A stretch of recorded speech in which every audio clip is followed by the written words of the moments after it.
தீர்க்க தரிசனம் என்பது ஒரு ஆவி. இயேசுவை பற்றின சாட்சி, அதாவது ஒருத்தர் சாட்சி சொல்றாங்க பாத்தீங்களா, இந்த ஹீலிங் டெஸ்டிமோனி பாக்குறீங்களா? ஹீலிங் டெஸ்டிமோனி எல்லாம் யாரை பத்தி சாட்சி? அது இயேசுவை பற்றின சாட்சி. இப்ப அந்த சாட்சியை கேட்கும் பொழுது, அது கேட்கும் பொழுது நீங்க என்ன தெரியுமா சொல்லலாம்? ஆண்டவரே, அந்த மனுஷனுக்கு செய்தது போல என் வாழ்க்கையில் நடக்கணும், அதை நான் அப்படியே ரிசீவ் பண்ணிக்கிறேன் அப்படின்னு சொல்லி நீங்க ஓப்பன் ஹார்ட்டா ரிசீவ் பண்ணும் பொழுது, அந்த அந்த அந்த மனுஷன் வாழ்க்கையில் நடந்துச்சு பாத்தீங்களா, அது உங்க வாழ்க்கையில் நடக்க ஆரம்பிக்கும். ஒவ்வொரு சாட்சியுமே ஒரு தீர்க்க தரிசனமா இருக்குது உங்க வாழ்க்கையில. ஸோ உங்க வாழ்க்கையில நீங்க எப்படிப்பட்ட பிரேக் த்ரூஸ் எதிர்பார்க்குறீங்க? ஹீலிங்கா இருக்கலாம், ஃபினான்ஷியல் பிரேக் த்ரூவா இருக்கலாம், ஃபேமிலியில பிரேக் த்ரூவா இருக்கலாம், கரியர்ல அப்படிப்பட்ட சாட்சிகளை எடுத்து பாருங்க. பூமி என்பது ஒரு ஒரு கர்ப்பப்பை போல இருக்குது. It is like a womb. So இந்த பூமி வந்து it denotes your heart. Your heart is like a womb. So womb-ல வந்து சீடு போகும்பொழுது ஆட்டோமேட்டிக்கா அங்க என்ன ஃபார்ம் ஆகுதுங்க? பிள்ளை ஃபார்ம் ஆகுது. பிரதர் ஹீலிங்கா நடக்க மாட்டேங்குது பிரதர், ஃபினான்ஷியல் ப்ராஸ்பரிட்டியா வரைக்க மாட்டேங்க, ஏன்னா விதைக்கலையே உள்ள. No sowing no reaping. சொல்லுங்க, நோ சோயிங் நோ ரீப்பிங். ஆதாம் ஏவாள் தான் உலகத்துல செய்த முதல் திருமணம். அந்த முதல் திருமணத்துல பிசாசு என்ன கொண்டு வந்தான்? பிரச்சனையை கொண்டு வந்து குறைவை கொண்டு வந்தான். when God intervened in the wedding of Cana, குறைவெல்லாம் வெளியே போயிடுச்சு. prosperity and abundance came inside.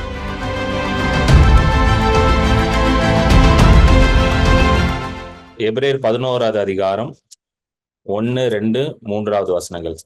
Hebrews chapter 11 verses 1, 2 and 3. விசுவாசமானது நம்பப்படுகிறவைகளின் உறுதியும் காணப்படாதவைகளின் நிச்சயமுமாய் இருக்கிறது. அதனாலே முன்னோர்கள் நற்சாட்சி பெற்றார்கள். விசுவாசத்தினாலே நாம் உலகங்கள் தேவனுடைய வார்த்தையினால் உண்டாக்கப்பட்டதென்றும் இவ்விதமாய் காணப்படுகிறவைகள் தோன்றப்படுகிறவைகளால் உண்டாகவில்லை என்றும் அறிந்திருக்கிறோம். ஆமென். So Hebrews chapter 11 வந்து விசுவாசத்தை குறித்த ஒரு அழகான ஒரு பகுதி. I would encourage each and everyone to read this. ஒவ்வொருத்தரும் இதை நீங்க படிங்க. எப்படி பழைய ஏற்பாட்டு பரிசுத்தவான்கள்லாம் விசுவாசத்தினால வந்து தேவனை பின்பற்றினாங்க. How through faith they followed God and how through faith they inherited the promise. எப்படி விசுவாசத்தினால ஆண்டவர் அவங்களுக்காக வைத்திருந்த வாக்குத்தத்தங்களை சுதந்திரித்து கொண்டாங்கன்றதை ஹீப்ரூஸ் 11 ஃபுல்லா இருக்கும். It is a chapter about the heroes of faith. விசுவாச நாயகர்கள் அவர்களை பற்றின ஒரு சாப்டர் தான் ஹீப்ரூஸ் 11. இதுல இந்த first 3 verses are very important.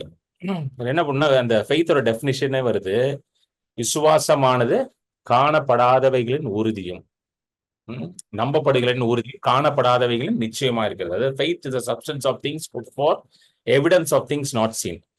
அப்பனா என்ன சிம்பிளா என்ன அர்த்தம்னா, ஃபெய்த்ன்றது இட் இஸ் சம்திங் தட், எப்படி சொல்றேன்னா, it is a thing for the thing that you're expecting. நான் கொஞ்சம் ஈஸியா சொல்றேன். அதாவது இப்ப நீங்க ஒரு காரியத்தை எக்ஸ்பெக்ட் பண்றீங்க உங்க வாழ்க்கையில நடக்கணும்ன்றதுக்கு, அதை நடக்க வைக்கிறதுக்கு ஒரு காரியம் தேவைப்படுது பாத்தீங்களா, அதுதான் விசுவாசம். அதுதான் it is a thing for the thing that you're expecting.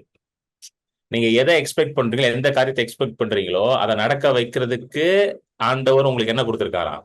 விசுவாசத்தை கொடுத்திருக்கிறார். So through faith you manifest whatever you want to see in your life. So விசுவாசத்தின் மூலமாக தான் உங்க வாழ்க்கையில நீங்க என்ன செய்யணும், என்ன பார்க்கணும்னு நினைக்கிறீங்களோ அதை நீங்க என்ன பண்ண முடியும்? அதை கொண்டு வர முடியும். ஏன்னா 3வது வசனத்துல ரொம்ப அழகா போட்டிருக்கு, விசுவாசத்தினால. அந்த வசனத்தை போடுங்க. 3வது வசனத்தை படிங்க சிஸ்டர். விசுவாசத்தினாலே நாம் உலகங்கள் தேவனுடைய வார்த்தையினால் உண்டாக்கப்பட்டதென்றும் இவ்விதமாய் காணப்படுகிறவைகள் தோன்றப்படுகிறவைகளால் உண்டாகவில்லை என்றும் அறிந்திருக்கிறோம்.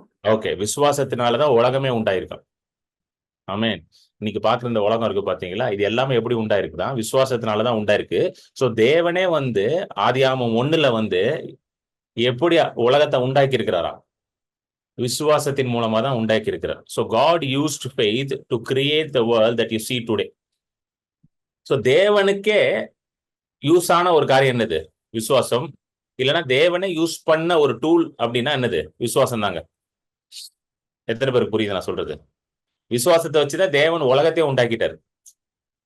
அப்பனா it is a very important tool that God used. ஆண்டவர் யூஸ் பண்ண ரொம்ப முக்கியமான ஒரு கருவி வந்து விசுவாசம். அது இல்லாம ஆண்டவர் வந்து இந்த உலகத்தையே உண்டாக்கி இருக்க முடியாது. அதனாலதான் எபிரேயர்ல எப்படி எழுதியிருக்கிறாங்கன்னா, விசுவாசத்தின் மூலமாக தான் உலகமே உண்டாயிருக்கிறது. அது எப்படி அழகா சொல்றேன்னா, நீங்க காண்கிற காரியம் எதுவுமே வந்து காண்கிறதுல இருந்து வரல, காணாததுல இருந்து தான் வந்திருக்கு. What you see is not from the things that is visible, but it is from the things that is invisible. எப்படி இது நடந்திருக்கு அப்படின்னா, வார்த்தையின் மூலமாக விசுவாசத்தினால காண்கிற காரியங்கள் எல்லாமே காணாத காரியத்துல இருந்து உண்டாயிருக்கு. ஸோ இந்த ஃபெய்த்ன்றது ரொம்ப இம்பார்ட்டன்ட் காம்பனண்ட்டுங்க. இந்த ஃபெய்த் காம்பனண்ட் இல்லாம கிறிஸ்தவ வாழ்க்கையை வாழ முடியாது. ஆமென். ரோமர் 1:17 பவுல் எழுதுறாரு, நீதிமான் விசுவாசத்தினாலே பிழைப்பான். The righteous shall live by faith. So விசுவாசம் இல்லாம எதுவுமே செய்ய முடியாது. இயேசுடைய மினிஸ்ட்ரி எடுத்து படிச்சு பார்த்தீங்கன்னா தெரியும். எங்கெல்லாம் இயேசு போய் ஊழியம் பண்றாரோ, சுகம் நடக்குதோ, அங்க இயேசு வந்து ஒரு ஸ்டேட்மெண்ட் அடிக்கடி சொல்வார். என்ன சொல்வார்னா, உன் விசுவாசம் உன்னை ரட்சித்தது அப்படின்னுவாரு. அப்புறம் உன் விசுவாசம் பெரியதுன்றாரு. அவர்கள் விசுவாசத்தை கண்டு ஆச்சரியப்பட்டார் அப்படின்னு நிறைய இடத்துல வரும். அவங்களுடைய ஃபெய்த்தை வந்து அக்னாலேஜ் பண்ணிட்டே இருப்பார். வியாதியோட வரவங்களுடைய ஃபெய்த்தை அக்னாலேஜ் பண்ணிட்டே இருப்பார். எங்கேயுமே இயேசு வந்து நான் பெரிய ஆளு, நான் தான் தேவாதி தேவன், ராஜாதி ராஜா, திரியேக தேவன்ல 2வது நபரு, வார்த்தை மாம்சமாய் நான் வந்திருக்கிறேன், என்கிட்ட நீ வந்த பாரு, என்னுடைய வல்லமையை பாரு, என்னுடைய பராக்கிரமத்தை பாரு, என்னுடைய மகிமையை பாரு அப்படின்னு எங்கேயாவது இயேசு வந்து தன்னையை மெச்சி கொண்டாரா? சொல்லுங்க, எங்கேயாவது சொன்னாரா? இப்ப நம்ம அப்படி சொல்லியிருப்போம், சொல்லலாம்ல. இப்ப யாராவது பெரிய உயிரோட எழுப்பிட்டு பாரு, என்னோட வல்லமையை பாரு, உயிரோட எழுப்பிட்டேன் பாரு அப்படின்னு சொல்லலாம். ஆனா இயேசு என்ன பண்ணல? அப்படிப்பட்ட ஸ்டேட்மெண்ட் எங்கேயுமே சொல்லலை. ஏன்னா இயேசுக்கு நல்லா தெரியும், விசுவாசத்தின் மூலமாக தான் அந்த வியாதியில இருக்கிற சுகமானான்ட்டு. அதனாலதான் எல்லார்கிட்டையும் என்ன சொல்றாரு? உன் விசுவாசத்தினாலதான் இப்ப நீ சுகமான, உன் விசுவாசம் பெரியதுப்பா அப்படின்னு அவங்களுடைய விசுவாசத்தை என்ன பண்ணிட்டு இருக்காரு? அக்னாலேஜ் பண்ணிட்டே இருக்கிறாரு. Time and again he keeps emphasizing that it is because of faith the person was healed. ஆமென். ஃபெய்த்னா சாதாரண ஃபெய்த் கிடையாது, கர்த்தர் மேல இருக்கிற விசுவாசம். the faith on God, the faith in God. ஆமென். கர்த்தர் மேல இருக்கிற விசுவாசம், கர்த்தரை நம்புகிற பற்றுகிற விசுவாசத்தினால அவர்கள் சுகமானார். சோ இப்ப இந்த விசுவாசத்துலதான் நிறைய பேருக்கு பிரச்சனை இருக்கு. இன்னைக்கு கிறிஸ்தவர்களுக்கு பாத்தீங்கன்னா வேற எந்த பிரச்சனையும் இல்லைங்க.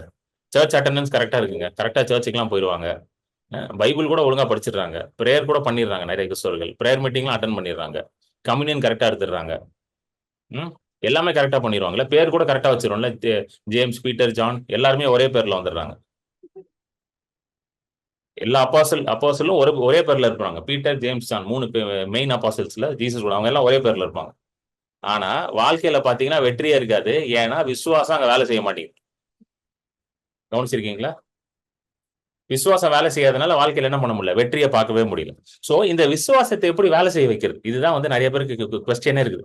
என்கிட்ட நிறைய பேர் கேட்க, எப்படி பிரதர் இதை வேலை செய்ய வைக்கிறது? இதை வேலை செய்ய வைக்க முடியல பிரதர். கார் ஸ்டார்ட்டே ஆக மாட்டேங்குது பிரதர். நானும் போட்டு கிராங்க் பண்ணிக்கிட்டே இருக்கிறேன், ஆனா என்ன ஆக மாட்டேங்குது? காரு ஸ்டார்ட்டே ஆக மாட்டேங்குது. இது எப்படி நான் வந்து ஆக்டிவேட் பண்றது? How do I activate my faith? பாருங்க, மிரக்கிள், சைன்ஸ் அண்ட் வண்டர்ஸ், அற்புதங்கள், அடையாளங்கள், இது எல்லாமே வந்து ஒரு இன்றியமையாத ஒரு காரியம். அதாவது வந்து it is an indispensable part of Christian life. நல்லா புரிஞ்சுக்கணும் நீங்க. You need to understand this very clearly that miracles are indispensable. ஆர் ஒரு கிறிஸ்தவன் சொன்னா உங்க வாழ்க்கையில வந்து அற்புத அடையாளங்கள்லாம் ரொம்ப அடிக்கடி நடக்கிற ஒரு காரியமா இருக்கும். எத்தனை பேருக்கு புரியுது நான் சொல்றது? எப்பயாவது நடந்துச்சுங்க, 10 வருஷத்துக்கு முன்னாடி ஒரு அற்புதம் நடந்துச்சுங்க, அதுக்கப்புறம் ஒண்ணுமே நடக்கலங்க, அப்படி இருக்க கூடாது. இட் should be லைக், எப்படி சொல்றது, ரொம்ப ரொம்ப ஈஸியா when you need a miracle you can get a miracle. அப்படி மாதிரி அந்த மாதிரி ஒரு வாழ்க்கையில நீங்க இருக்கணும். Miracle, science, wonders, manifestation of God, இது எல்லாமே எப்படி இருக்கணும்? ரொம்ப அடிக்கடி நடக்கிற ஒரு காரியமா இருக்கும். ஏன்னா வேதத்தை எடுத்து படிச்சு பாத்தீங்கன்னா, வேதத்துல வந்து ஆதி ஆகமத்துல இருந்து நீங்க படிச்சுக்கிட்டே வந்தீங்கன்னா, எங்கெல்லாம் வந்து அற்புதங்கள் இருக்குதோ வேதத்துல, நீங்க ஜெனசிஸ் 1ல இருந்தே படிங்க. ஜெனசிஸ் 1ல இருந்தே நீங்க படிச்சுட்டே வந்தீங்கன்னா, எங்கெல்லாம் அற்புதங்கள் இருக்கோ, ஒரு சூப்பர் நேச்சுரல் ஈவெண்ட் ஒன்று நடந்திருக்கு, அதாவது இயற்கைக்கு அப்பாற்பட்ட ஒரு ஈவெண்ட் நடக்குதோ, அதை எல்லாத்தையும் நீங்க எடுத்துட்டீங்கன்னு வச்சுக்கோங்களேன், வேதத்துல இருந்து அதை எல்லாத்தையும் நீங்க ரிமூவ் பண்ணிட்டீங்கன்னா, this Bible will cease to exist. இந்த வேதாகமம் இருக்காது. கவனிச்சிருக்கீங்களா? ஏன்னா ஆதியாகமம் 1லயே வந்து உலகம் உண்டானதே எப்படி உண்டாச்சா? ஒரு சூப்பர் நேச்சுரல் ஈவெண்ட். அது ஒரு இயற்கைக்கு அப்பாற்பட்ட ஒரு ஈவெண்ட்ல தான் உலகமே உண்டாகுது. ஆதியிலே தேவன் வானத்தையும் பூமியும் படைத்தார். எப்படி படைத்தாரு? உட்கார்ந்து கல்லும் மண்ணும் எடுத்து பிசைஞ்சு பண்ணாரா? பண்ணல. வார்த்தையின் மூலமாக பண்ணார். ஆமென். அதுவே ஒரு சூப்பர் நேச்சுரல் ஈவெண்ட் தான். சோ இது எல்லாத்தையும் ரிமூவ் பண்ணீங்கன்னா என்னங்க நடக்குது? பேஜே இருக்காதுங்க. இதுல இந்த பைபிள் இவ்வளவு பேஜஸே இருக்காது. பைபிளே இருக்காது. It will cease to exist. Amen. So miracles, science, wonders எல்லாம் உங்களுக்கு ஆண்டவர் வந்து எப்படி கொடுத்திருக்காரு? இலவசமா நீங்க அதை ஆக்சஸ் பண்ணணும்னு கொடுத்திருக்காரு உங்களுக்கு.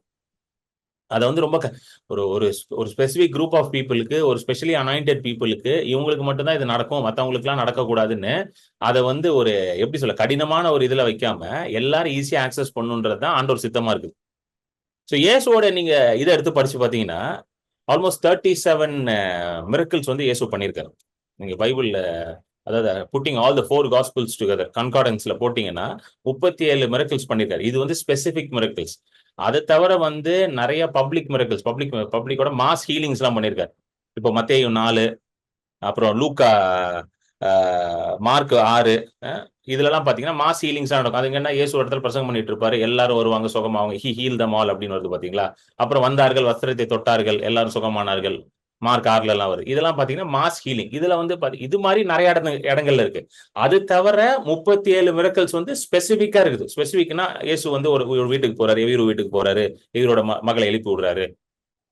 புரியுதுங்களா? You understand? ஸ்பெசிபிக்கா வந்து சில இடத்துல இது வந்து 37 மிரக்கல்ஸ் தனியா இருக்குது. இதுல முதல் மிரக்கல் வந்து ரொம்ப இம்பார்ட்டன்டான மிரக்கல் எங்க வருதுன்னா யோவான் 2வது அதிகாரத்துல வருது. யோவான் 2 எடுத்துக்கோங்க. முதல் மிரக்கல் எங்க வருதுன்னு பாத்தீங்கன்னா ஒரு கல்யாண வீட்டுல பண்றாரு. Highly unlikely miracle. யாரும் எதிர்பார்க்காத ஒரு அற்புதத்தை ஆண்டவர் செய்யறாரு. இதை வந்து யாரும் எதிர்பார்த்திருக்க மாட்டாங்க இயேசு கிட்ட. ஏன்னா யூஸ்வலா வந்து ஊழியக்காரங்களை வந்து எப்படி வச்சிருக்காங்கன்னா இந்த மாதிரி காரியத்துக்கெல்லாம் எப்படி பண்ண மாட்டாங்க, ஊழியக்காரங்களை எக்ஸ்பெக்ட் பண்ண மாட்டாங்க. கரெக்டா? ஏதோ உடம்பு சரியில்லை வந்து ஜோம் பண்ணுங்க, எந்திரிப்பாங்க, அப்புறம் 2 தீர்க்க தரிசன வார்த்தையை சொல்லுங்க, இப்படிதான் எதிர்பார்ப்பாங்க. எங்கேயாவது கல்யாண வீட்டுல பிரியாணிக்கு தேக்ஸா மேல கை வச்சு ஜோம் பண்ணான்னு எங்கேயா பாத்துருக்கீங்களா ஊழியக்காரரை? எங்கேயா பாத்துருக்கீங்களா? பிரியாணி காலி ஆயிடுச்சு, உடனே நாங்க வந்து அங்க இருந்த ப்ராஃபட்டை கூப்பிட்டோம், அவர் கை வச்சாரு, உடனே ஒரே மட்டன் பிரியாணி பயங்கரமா இருந்துச்சு, அதுவும் மட்டன் பிரியாணில பீஸ் நிறைய வந்துருச்சு அப்படின்னு யாராவது சொல்லி பாத்துருக்கீங்களா? கிடையாது. அப்படிப்பட்டதுக்கெல்லாம் ஊழியக்காரர் கூப்பிட மாட்டாங்க. கரெக்டா? ஆனா இங்க வந்து பாத்தீங்கன்னா இயேசுவோட முதல் மிரக்கல் எப்படிப்பட்ட மிரக்கல் பாருங்களேன்.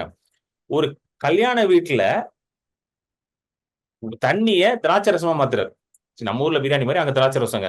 சோ நீங்க வந்து அதை இது புரிஞ்சுக்கோங்க. அதை படிப்போம். 2வது அதிகாரம், யோவான் 2வது அதிகாரம் படிங்க சிஸ்டர், 1ல இருந்து படிங்க. 3ஆம் நாளிலே கலிலேயாவில் உள்ள கானா ஊரிலே ஒரு கல்யாணம் நடந்தது. இயேசுவின் தாயும் அங்கே இருந்தார். இயேசுவும் அவருடைய சீஷரும் அந்த கல்யாணத்துக்கு அழைக்கப்பட்டிருந்தார்கள். திராட்சரசம் குறைவுபட்ட போது இயேசுவின் தாய் அவரை நோக்கி, அவர்களுக்கு திராட்சரசம் இல்லை என்றார். அதற்கு இயேசு, ஸ்ரீயே, எனக்கும் உனக்கும் என்ன, என் வேளை இன்னும் வரவில்லை என்றார். அவருடைய தாய் வேலைக்காரரை நோக்கி, அவர் உங்களுக்கு என்ன சொல்லுகிறாரோ அதின்படி செய்யுங்கள் என்றார். யூதர்கள் தங்களை சுத்திகரிக்கும் முறைமையின்படியே ஒவ்வொன்று 2, 3 குடம் தண்ணீர் கொள்ளத்தக்க 6 கற்சாடிகள் அங்கே வைத்திருந்தது. இயேசு வேலைக்காரரை நோக்கி, ஜாடிகளிலே தண்ணீர் நிரப்புங்கள் என்றார். அவர்கள் அவைகளை நிறைய நிரப்பினார்கள். அவர் அவர்களை நோக்கி, நீங்கள் இப்பொழுது மொண்டு பந்தி விசாரிப்புக்காரனிடத்தில் கொண்டு போங்கள் என்றார். அவர்கள் கொண்டு போனார்கள். அந்த திராட்சை ரசம் எங்கே இருந்து வந்ததென்று தண்ணீரை மொண்ட வேலைக்காரருக்கு தெரிந்ததே அன்றி பந்தி விசாரிப்புக்காரனுக்கு தெரியாததினால் அவன் திராட்சை ரசமாய் மாறின தண்ணீரை ருசி பார்த்த போது மணவாளனை அழைத்து, எந்த மனுஷனும் முன்பு நல்ல திராட்சை ரசத்தை கொடுத்து ஜனங்கள் திருப்தி அடைந்த பின்பு ருசி குறைந்ததை கொடுப்பான், நீரோ நல்ல ரசத்தை இதுவரைக்கும் வைத்திருந்தீரே என்றான். இவ்விதமாய் இயேசு இந்த முதலாம் அற்புதத்தை கலிலேயாவில் உள்ள கானா ஊரிலே செய்து தம்முடைய மகிமையை வெளிப்படுத்தினார். முதலாவது அற்புதத்தை கலிலேயா என்ற கானா ஊரில் செய்து தம்முடைய மகிமையை வெளிப்படுத்தினார். தேவனுடைய மகிமையை வந்து எப்படி வெளிப்படுத்தினாராங்க?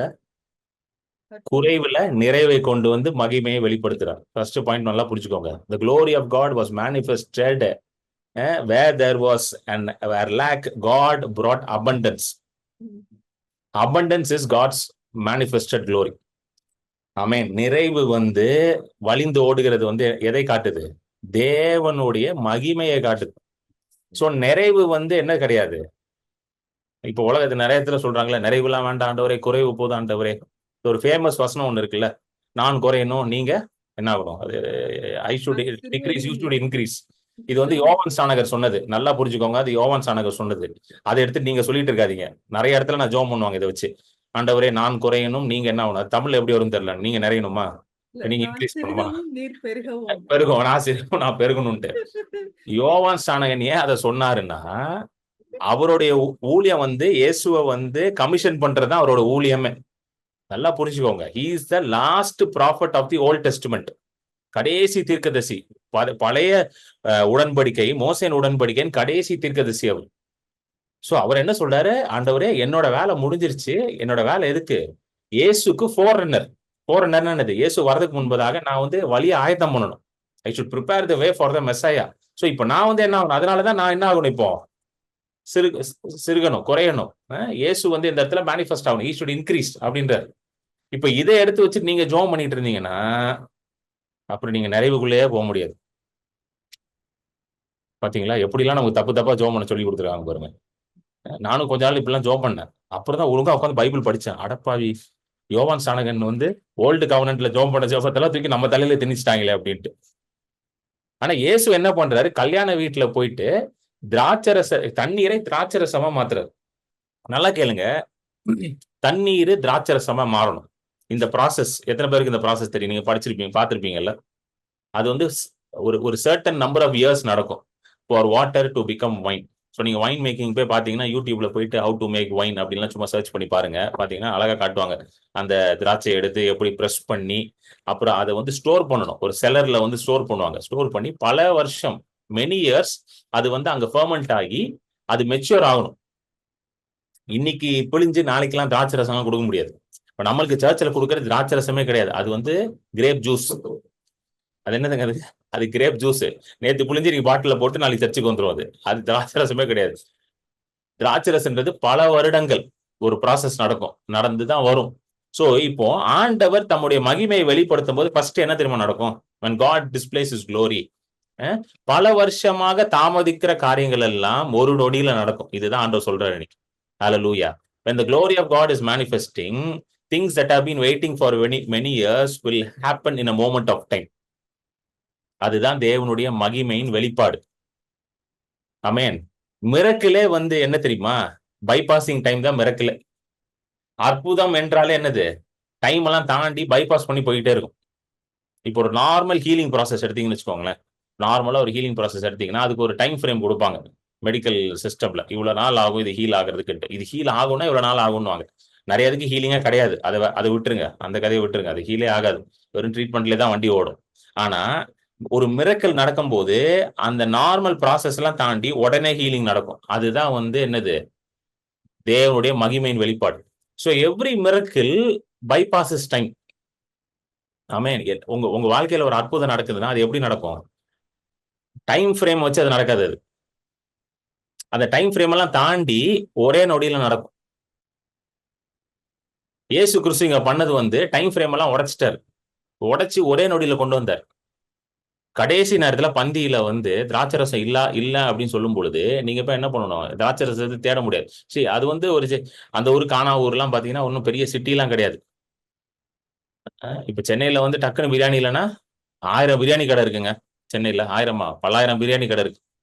எங்கேயாவது போயிட்டு நீங்க என்ன பண்ணலாம்? பிரியாணி வாங்கலாம். 2 மணிக்கு கூட பிரியாணி போடுறானுங்களா சென்னையில, மிட் நைட் பிரியாணின்ட்டு. அங்க கூட என்ன கிடைக்கும்? போய் பிரியாணி வாங்கிட்டு வரலாம். ஆனா அங்க காணா ஊர்ல அப்படிலாம் கிடையாது. டக்குலாம் போயிட்டு நீங்க என்ன பண்ண முடியாது. ஆனா அந்த மாதிரி ஒரு இடத்துல வந்து ஆண்டவர் தம்முடைய மகிமையை காட்டுறாரு. So abundance is always God's will for you. ஆமென். நீங்க பெருகி இருப்பது என்னது? செழிப்பா இருப்பது, தேவைக்கும் அதிகமா இருப்பது யாரோட சித்தம்?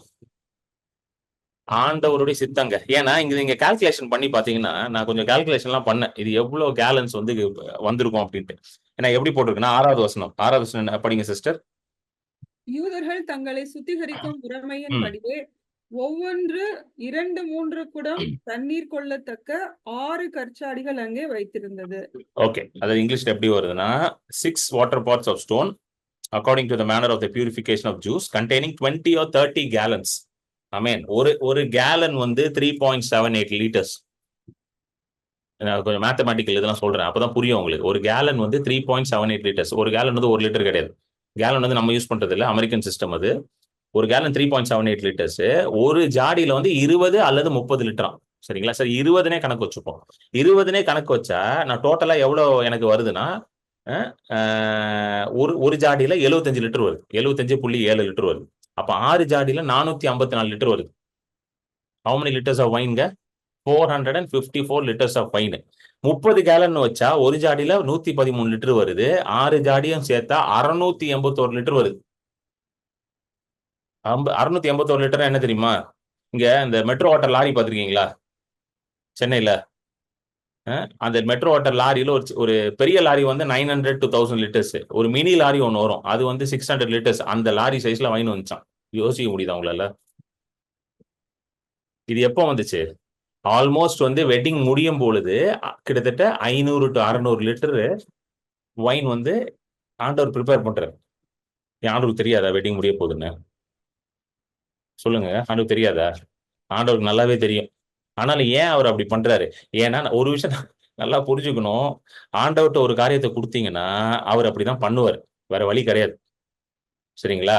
அவர்கிட்ட நீங்க கொடுத்துட்டு, ஆண்டவரே இன்னொரு 10 பேர் தான் இருக்கான், ஒரு 5 லிட்டர் பண்ணுங்க, ஆளுக்கு 1/2 லிட்டர் ஊத்தி அனுப்பிடுறேன், அப்படிலாம் பண்ண மாட்டார் அவர். எத்தனை பேருங்க புரியுது? ஹalleluya. ஆண்டவர்ட்ட ஒண்ணு கொடுத்துட்டீங்கன்னா allow him to work in his own way. ஆண்டவரே இன்னொரு 10 பேர் தான் இருக்காங்க ஆண்டவரே, கொஞ்சம் ஒரு பக்கெட் பிரியாணி கொடுங்க ஆண்டவரே, அப்படி இப்படி ஆளுக்கு ஒரு பீஸ் போட்டு நான் முடிச்சிடுறேன் ஆண்டவரே. கிடையாது. ஆண்டவர்ட்ட ஒரு காரியம் கொடுத்தீங்கன்னா அவர் எப்படி பண்ணுவாராம்? அளவுக்கு மீறி தான் கொண்டு வருவார், மேனிஃபெஸ்ட் பண்ணுவார். இதை நீங்க வந்து ஆதியாகமம் 1லயே பார்க்கலாம். ஒரு மனுஷனுக்காக, ஒரு குடும்பத்திற்காக ஆண்டவர் எப்படி மேனிஃபெஸ்ட் பண்ணாரு? ஒரு தோட்டத்தையே உண்டாக்குனாரு. அந்த தோட்டத்துல சகலமும் இருக்கு. தங்கம்லாம் கீழே கிடந்துச்சான். இன்னைக்கு வந்து தங்கம் ரேட் வந்து 1 கிராம் 6500 இன்னைக்கு ரேட் 1 கிராம். அங்க வந்து எங்க கிடந்துச்சு? கீழே கிடந்துச்சான். நல்லா இருந்திருக்கும்ல, கொஞ்சம் அள்ளி அள்ளி எடுத்து பாக்கெட்ல போட்டு வந்திருக்கலாம். இப்போ வந்து 1 கிராம் 6500 இன்னைக்கு ரேட். அந்த மாதிரி இருந்துச்சு பாருங்க. முதல் திருமணத்துல பிசாசு பிரச்சனையை கொண்டு வந்தான்.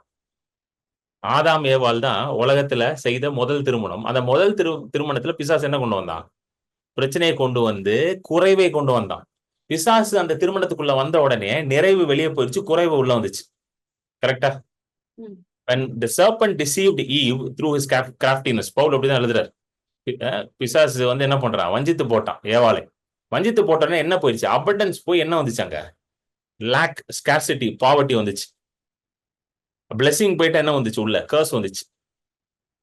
ஆனா இந்த திருமணத்துல இயேசு வந்த உடனே லேக் போயிடுச்சு, அபண்டன்ஸ் உள்ள வந்துருச்சு. ஹalleluya. ஆமென். when God intervened in the wedding of Cana, குறைவுலாம் வெளியே போயிடுச்சு, லேக்லாம் வெளியே போயிடுச்சு. prosperity and abundance came inside. நான் இதை படிச்சுட்டு இருக்கும்போது ஆண்டவர் சொன்னாரு, எங்க பிசாசு ஆரம்பிச்சோன்னா அங்கதான் நான் முடிப்பேன் அப்படின்னாரு. நான் இது வரைக்கும் அப்படி பார்த்ததே இல்லை. ஆமா இல்ல ஆண்டவரே, முதல் திருமணத்துல அவன் பிரச்சனை பண்ணா, நீங்களே எங்க ஆரம்பிக்கிறீங்க ஊழியத்தை? திருமணத்துலதான் ஆரம்பிக்கிறாரு. வேற எங்கேயும் ஆரம்பிச்சிருக்கலாம்ல. நானும் யோசிச்சேன், வேற ஏன் ஃபர்ஸ்ட் போய் இவர் வந்து வெட்டிங்ல போய் பண்றாரு? இதை எடுத்த உடனே ஒரு கெத்த ஆரம்பிச்சிருக்கலாம்ல. இப்ப நான் இயேசு வார்த்தை எப்படி ஆரம்பிச்சிருப்போம்? எடுத்த உடனே ஒரு மரித்தவரை எழுப்பியிருப்பேன். போய் இயேசு வந்துட்டார் அப்படின்னு ஒரு பெரிய அனௌன்ஸ்மெண்ட் மாதிரி எப்படி இருந்திருக்கும்? இந்த நாயினூர் விதையோட மகனை எழுப்பினோன்னு மக்கள் எல்லாம் சொல்லுவாங்க, இதோ நம்ம மத்தியில ஒரு தீர்க்கதரிசி உதித்தார், prophet has risen among the people அப்படின்னு மாதிரி எடுத்த உடனே போய் என்ன பண்ணிருப்பேன்? ஒரு மரித்தோர் எழுப்பி உள்ள வரும்போதே ஒரு பேங்க்ல வந்திருப்போம் உள்ள. ஆனா இயேசு பாருங்களேன், பிசாசு எங்க கை வச்சானோ அங்கதான் இயேசு போய் கை வைக்கிறது. இன்னைக்கு பிசாசு உங்க சரீரத்தின் மேல கை வச்சிருக்கானா, I want to tell you, God is placing hand on your body. Amen. எங்க பிசாசு உங்க சரீரத்துல கை வச்சானோ அதே இடத்துல இயேசுவோட கையும் வருது. Hallelujah. This is a prophetic unction that is given by God. ஆமென். இது தேவனால உரைக்கப்படுற ஒரு தீர்க்க தரிசன வார்த்தை. உங்க சரீரத்துல எங்க வியாதி இருக்கோ அந்த வியாதி தேவனால உண்டானது கிடையாது, அது பிசாசுனாலதான் உண்டானது. பிசாசு தான் வியாதிக்கே காரணம், தேவன் காரணமே கிடையாது. தேவனுடைய டிக்ஷனரியில வியாதியே கிடையாது. அவரோட டிக்ஷனரி திறந்து பாத்தீங்கன்னா இன்ஃபார்மிட்டி, சிக்னஸ், வீக்னஸ் இதெல்லாம் எதுவுமே இருக்காது, அந்த வார்த்தையே இருக்காது. அவருக்கு பிடிக்காத வார்த்தையே வியாதி தான். சோ பிசாசு இன்னைக்கு வியாதி உங்க குடும்பத்துல கொண்டு வந்திருக்கானா, I want to tell you, அதே இடத்துல தேவன் வந்து சுகத்தை கொண்டு வரார். ஹalleluya. அன்றைக்கு ஆதியாகமத்துல ஆண்டவர் ஒரு அழகான குடும்பத்தை உண்டாக்கினாரு. ஆனா பிசாசு அந்த குடும்பத்துக்குள்ள கன்ஃபியூஷனை கொண்டு வரான், பயத்தை கொண்டு வரான், தேவன் மேல அவிசுவாசத்தை கொண்டு வரான், தேவனுடைய நன்மையே வந்து கேள்வி கேட்க வச்சான். அதே இடத்துல ஆண்டவர் தம்முடைய மகிமையை வெளிப்படுத்தி தேவன் மேல நம்பிக்கையும் விசுவாசத்தையும், தேவன் இவ்வளவு நல்லவரா அப்படின்ற ஒரு பெரிய நம்பிக்கையை உள்ள கொண்டு வந்துட்டான். அன்னைக்கு அந்த கானா ஒரு கல்யாணத்துல எப்படி இருந்திருப்பாங்க தெரியுமா எல்லாரும்? அப்படி ஒரு சந்தோஷம் வந்திருக்கும் எல்லாருக்கும். யோசிச்சு பாருங்களேன், அது எவ்வளவு பெரிய விஷயம் தெரியுமா? இது சாதாரணமா படிச்சுட்டு போயிடுறோம்ல. ஆண்டவர் தண்ணீரை திராட்சை ரசமா மாத்தினா, இது என்ன பெரிய விஷயம்? இல்ல, கல்யாணம் நடத்துறவங்களுக்கு தான் தெரியும் சாப்பாடு காலி ஆச்சுன்னா என்ன டென்ஷன். ஆமென். சோ இப்படிப்பட்ட ஒரு அற்புத தேவனை எப்படி என் வாழ்க்கையில நான் வந்து உணர்ந்து கொள்வது, என் வாழ்க்கையில நான் எப்படி அனுபவிப்பது, அதை தான் இன்னைக்கு பார்க்க போறோம். How do I experience God's miracle power in my life? அல்லது விசுவாசத்தின் மூலமாக எப்படி என் வாழ்க்கையில தேவனுடைய அற்புதங்களையும் அடையாளங்களையும் அதிசயங்களையும் என் வாழ்க்கையில நான் எப்படி அனுபவிப்பது? How do I experience through faith God's goodness and miracles and signs and wonders in my life? Amen. So முதல் காரியம் எப்படின்னா, ஒரு பேசிக்ல இருந்து ஸ்டார்ட் பண்ணுவோம், சரிங்களா? கொஞ்சம் ஈஸியா இருக்கும். இப்போ நீங்க உங்களுக்கு நம்ம ஹீலிங் பத்தியே பேசுவோம், ஏன்னா தட் இஸ் மோர் ரெலவெண்ட். சுகத்தை, இப்போ உங்களுக்கு சுகம் வேணும், உங்களுக்கு சுகம் வேணும், ஒரு வியாதி இல்லாத வாழ்க்கையை வாழணும், ரொம்ப வியாதி போராட்டமா இருக்குது, அடிக்கடி வியாதி வருது, அடிக்கடி பலவீனம் வருது, இதெல்லாம் விட்டு வெளியே வரணும். இல்ல ஒரு வியாதியில நீங்க இருக்கிறீங்க, ஏதோ ஒரு வியாதி படுக்கையில இருக்கிறீங்க, ஏதோ some kind of illness, terminal illness, something is there. இது எப்படி வெளியே வரணும்னா, முதல்ல நீங்க என்ன பண்ணணும்னா, you have to find out இப்படிப்பட்ட வியாதியில இருந்து யாரெல்லாம் வெளியே வந்தாங்கன்றதை கண்டுபிடிக்கணும் நீங்க முதல்ல. சரி பிரதர், எங்க போய் நான் கண்டுபிடிக்கிறது? அதையும் நானே சொல்லிடுறேன் உங்களுக்கு. ஏன்னா நீங்க எங்க ஒரு வீடை தட்டிலாம் கேட்க முடியாது, உங்களுக்கு வியாதி இருந்துச்சா சரியா நீங்களா ஏ சுகமானாலும் கேட்க முடியாது, சரிங்களா? ஸோ அதையும் நான் சொல்லிடுறேன். உங்க கையில ஒரு போன் இருக்கு பாத்தீங்களா, ஒரு அழகான போன், ஒரு ஸ்மார்ட் போன், ஒரு சாம்சங்கோ, ஒரு ஆப்பிளோ, ஒரு ஒன் பிளஸோ, ஏதோ ஒரு போன் வச்சிருக்கீங்க பாத்தீங்களா, இல்ல ஒரு லேப்டாப்போ ஒரு இதாச்சு, அங்க யூடியூப்னு ஒரு ஒரு ஒரு ஒரு ஆப் இருக்குது. அந்த ஆப்புக்குள்ள போயிட்டு ஹீலிங் டெஸ்டிமோனிஸ் அப்படின்னு அடிச்சீங்கன்னு வச்சுக்கோங்க, நிறைய டெஸ்டிமோனி வரும். எத்தனை பேருக்கு புரியுது நான் சொல்றது? அந்த ஆப்ல போயிட்டு ஹீலிங் டெஸ்டிமோனிஸ் அடிச்சீங்கன்னா நிறைய டெஸ்டிமோனி வரும். அதுல கண்டிப்பா உங்களுக்கு ஏத்த மாதிரி ஒரு டெஸ்டிமோனி ஆண்டவர் அங்க உட்கார வச்சிருப்பாரு. Amen. Something that is very relevant for you at this time, அந்த மாதிரி ஒரு டெஸ்டிமோனி அங்க இருக்கும். உங்களுக்கு ஏற்ற மாதிரி ஒன்று இருக்கும். நான்லாம் நிறைய தடவை வந்து அந்த மாதிரி பார்த்திருக்கேன். எனக்கு கொஞ்சம் வந்து ஹீலிங் பத்தி கொஞ்சம் விசுவாசம் வரனா டக்குன்னு ஒரு ஹீலிங் டெஸ்டிமோனி ஓபன் பண்ணிடுவேன். போய் போட்டா அவ்வளவு டெஸ்டிமோனி இருக்கு. இப்போ நமக்கு இந்த மீடியா வந்து பாத்தீங்கன்னா it is a blessing actually. நிறைய பேர் கர்ஸ்ன்றாங்க, but I will call it a blessing. I will call it a blessing தான். நீங்க கர்ஸாவும் எடுத்துக்கலாம். அதாவது ஹீலிங் டெஸ்டிமோனி டைப் பண்றதுக்கு பதில் வேற ஏதாவது டைப் பண்ணீங்கன்னா கர்ஸ் ஆயிரும். அது வேற ஏதாவது என்ன டைப் பண்ணீங்களா கேட்காதீங்க, அது உங்களுக்கே தெரியும் நீங்க என்ன டைப் பண்ணுவீங்கன்ட்டு. ஹீலிங் டெஸ்டிமோனி அப்படின்னு டைப் பண்ணீங்கன்னா அது பிளெஸிங். ஹீலிங் சர்மன் டைப் பண்ணீங்கன்னா அது பிளெஸிங். ஹீலிங் ஸ்கிரிப்சர் டைப் பண்ணீங்கன்னா அது பிளெஸிங். நீங்க எடுங்க, டெஸ்டிமோனி எடுங்க, எடுத்து அதை உட்காந்து கேளுங்க. ஏன் டெஸ்டிமோனிஸ் ஆர் வெரி பவர்ஃபுல்? வாங்க, வெளிப்படுத்தல் புஸ்தகம் ரெவலேஷன் 19:10, அதுல கடைசி வரி மட்டும் படிங்க. ரெவலேஷன் 19:10ல லாஸ்ட் லைன் மட்டும்.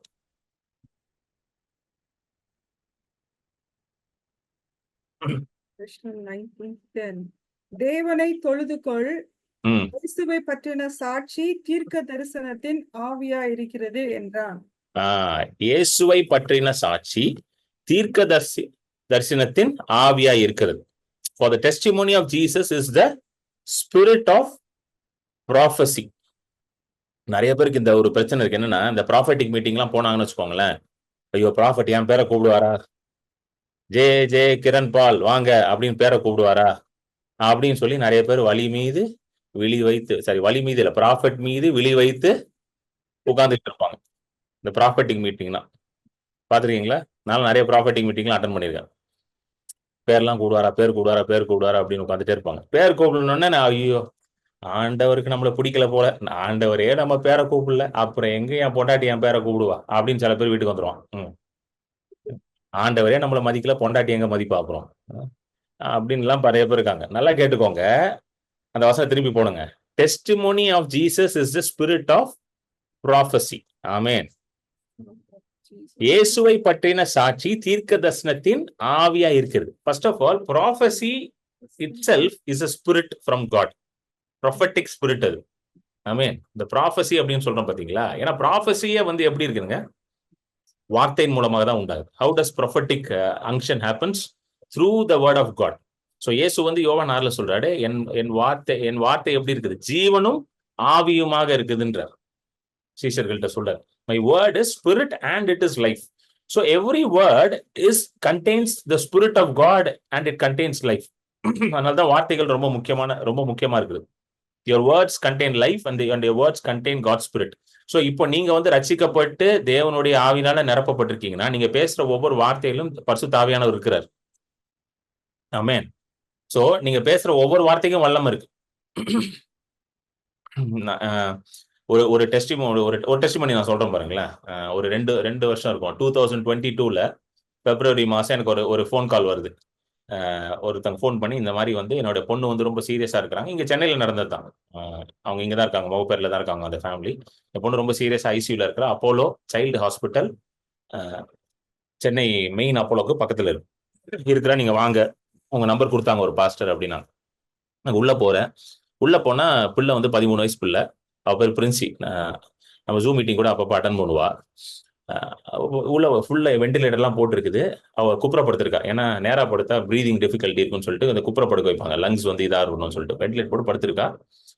அவளை பார்த்த உடனே வந்து மனசுலாம் உடஞ்சிருச்சு. ஏன்னா அவ்வளோ ஒரு மோசமான நிலைமையில வந்து அவ இருந்தா. அந்த டைம்ல நான் கேட்கறேன் அவங்க அப்பா கிட்ட, எவ்வளவு நாளா இப்படி இருக்கா அப்படின்னா, ஆல்மோஸ்ட் 4 டேஸா இப்படி இருக்கா. சண்டே அட்மிட் பண்ணா. நான் வந்து ஃப்ரைடே பார்க்க போறேன், தேர்ஸ்டே பார்க்க போறேன். அவளை சண்டே அட்மிட் ஆயிட்டா, வெண்டிலேட்டர்ல இருக்கா, மூச்சு பேச்சே இல்லை அப்படின்றாங்க. ஸோ அவன் மேல கை வச்சு நான் வந்து தேவனுடைய ஜீவனை அவன் மேல பேசிட்டு, தேவனோட வார்த்தையை பேசிட்டு நான் வந்துட்டேன். எந்த ஒரு டிஃபரன்ஸும் இல்லை. திருப்பி நெக்ஸ்ட் டே போறேன். நெக்ஸ்ட் டே போனா திரும்ப காதுல போய் நான் யூஸ்வலா வந்து இந்த மாதிரி அன்கான்சியஸா இருக்கிறாங்க, இந்த மாதிரி அவங்களால வந்து நம்மள வந்து ரெகக்னைஸ் பண்ண முடியலன்னா நான் காதுல போய் பேசுவேன். நிறைய பேர் நினைக்கலாம், காதுல பேசினா என்ன பிரதர் புரியும்? அவங்களுக்கு புரியுதோ இல்லையோ, அவங்களுக்குள்ள இருக்க ஆவியானவருக்கு எல்லாம் புரியும். ஹல்லேலூயா. The spirit man is always awake. உங்களுக்குள்ள இருக்கிற ஒரு ஆவி இருக்கு பாத்தீங்களா, உங்க ஆவி. இப்ப கிரண் பாலுக்குள்ள ஒரு ஆவி இருக்காருல்ல, அவர் எப்பவுமே முழிச்சுதான் இருப்பாரு. அவர் தூங்கலாம் மாட்டார். அவரு கிரண் பால் தான் நைட்டு தூங்குவாரு. கிரண் பால்னா பாடி தான் தூங்கும். உள்ள இருக்க ஆவி எப்படிங்க இருக்கும்? 24 hours அவேக்கண்டா தான் இருக்கும். சோ நான் பேசுறது எல்லாமே வந்து நீங்க தூக்கத்துல பக்கத்துல உட்காந்து எதாவது பேசினா கூட ஆவிக்குள்ள அது உள்ள போயிட்டே இருக்கும் அது. சோ இப்ப நான் ஆவியை தான் கான்சன்ட்ரேட் பண்ணோம். ஏன்னா ஆவியின் மூலமாக தான் மாம்சத்துக்கு ஜீவன் உண்டாகும்.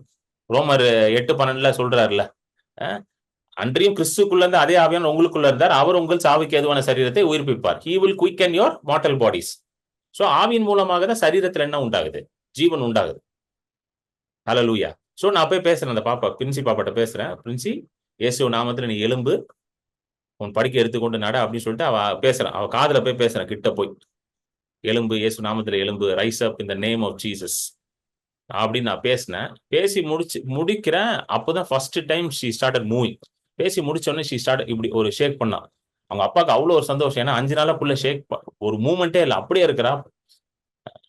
எந்திரிக்கல, ஒரு மூமெண்ட் இல்லை, எதுவுமே இல்லாம இருக்கா. ஒன்னு அவளுக்கு அப்படியே அதை கட்டி பிடிச்சிக்கிட்டாரு.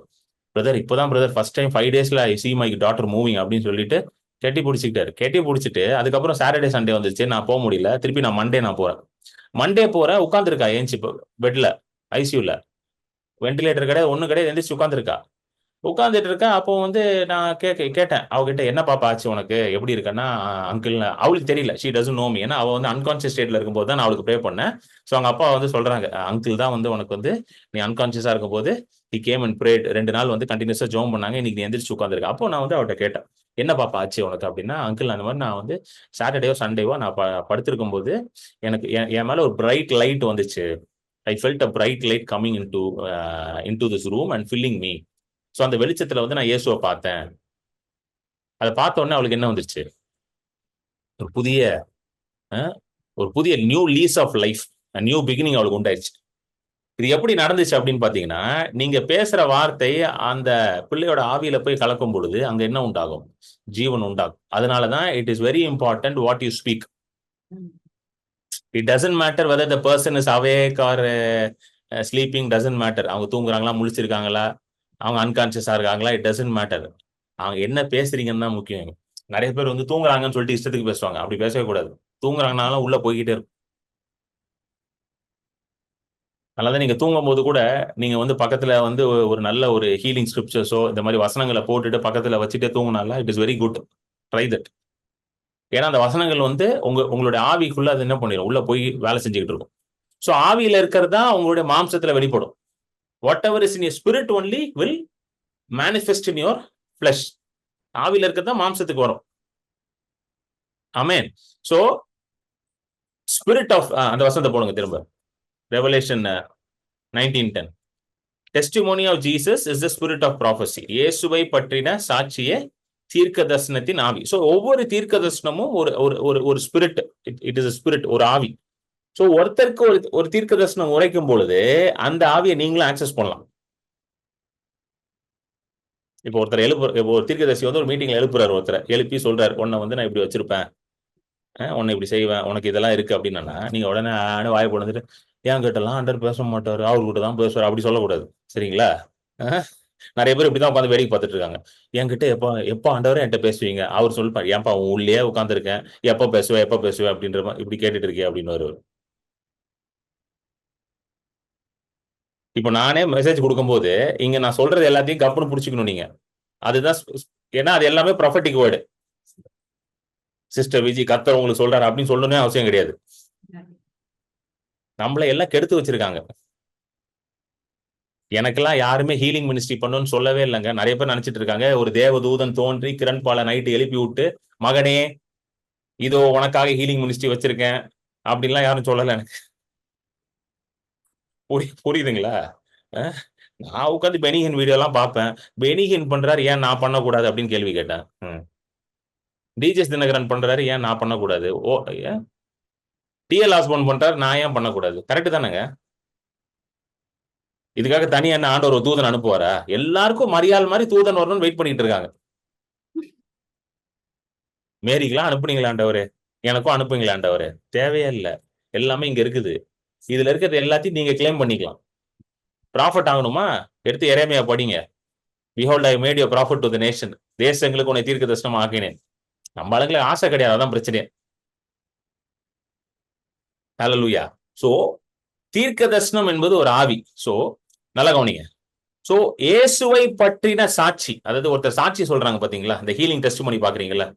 ஹீலிங் டெஸ்டிமோனி எல்லாம் யாரை பத்தி சாட்சி? அது இயேசுவை பற்றின சாட்சி. இப்ப அந்த சாட்சியை கேட்கும் பொழுது நீங்க என்ன தெரியுமா சொல்லலாம்? ஆண்டவரே அந்த மனுஷனுக்கு செய்தது போல என் வாழ்க்கையில் நடக்கணும், அதை நான் அப்படியே ரிசீவ் பண்ணிக்கிறேன் அப்படின்னு சொல்லி நீங்க ஓப்பன் ஹார்ட்டா ரிசீவ் பண்ணும் பொழுது அந்த அந்த அந்த மனுஷ வாழ்க்கையில் நடந்துச்சு பாத்தீங்களா, அது உங்க வாழ்க்கையில் நடக்க ஆரம்பிக்கும்.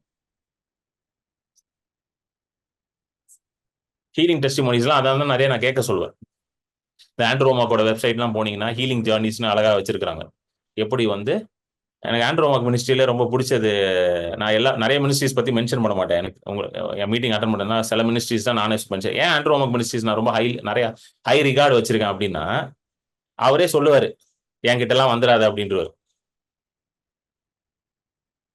எப்படி சொல்லுவாரு? என்கிட்ட எல்லாம் வந்துடாதுன்றவர். நான் சொல்ற மாதிரி தான் அவரும் சொல்லுவார். நானும் சொல்லுவேன் பாத்தீங்களா, என்கிட்ட எல்லாம் வந்துடாதீங்க அப்படின்ற மாதிரி அவரும் சொல்லுவார். எனக்கு இந்த மாதிரி சொன்னதான் எனக்கு பிடிச்சிருக்கு. அது ஏன்னே தெரிய மாட்டேங்குது. யூஸ்வலா நமக்கு என்ன எல்லாம் எப்படி பிரசங்கம் பண்ணுவாங்க, எல்லாரும் வாங்க ஐயா இன்னைக்கு ரூம் போட்டு இருப்பார், எல்லாம் லைன் கட்டி வாங்க. தப்பு கிடையாது. சில நேரம் வந்து ஐயாட்ட ஜெபம் பண்றது தப்பு கிடையாது. ஆனா பொழுதன்னைக்கு ஐயாட்ட தான் போறது. டெய்லி ஐயா இன்னைக்கு ஆண்டவர் என்ன ஐயா சொல்றாரு. என்கிட்ட வந்து டெய்லி நீங்க கேட்டீங்கன்னா ஒரே வார்த்தை தான், இயேசு எது சொன்னா நல்லா தான் சொல்லுவாரு, மாத்திலாம் சொல்ல மாட்டேன். சோ ஆண்ட்ரோமாக்கு அந்த வெப்சைட்ல போங்க, போயிட்டு பாத்தீங்கன்னா ஹீலிங் ஜேர்னிஸ் அப்படின்னு இருக்கும். தமிழ்ல இருக்காது, இங்கிலீஷ்ல தான் இருக்கும். பட் இட்ஸ் ஓகே, நீங்க பாருங்க.